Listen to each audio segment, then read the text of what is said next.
cryptocurrencies are going to have a rough year in 2022. Yeah. What makes you say that? Well, it's kind of like it's along the same lines as my thoughts about growth stocks, is that the appetite for speculation is just kind of running out.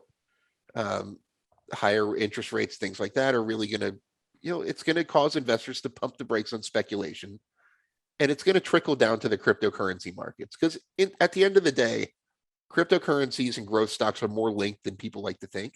Yeah. In terms of who invests in them. So you're going to see a lot of investors start to pump the brakes.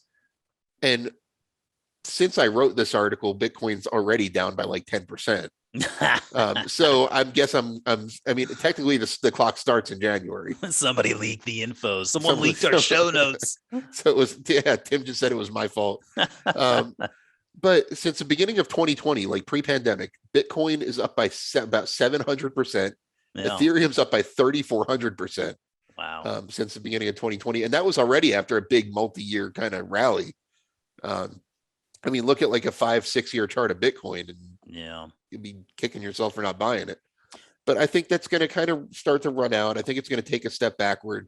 We got a surge of institutional interest in 2021. I think if I'm right and growth stocks have a rough year, you're also going to see a lot of institutions start to pump the brakes on crypto.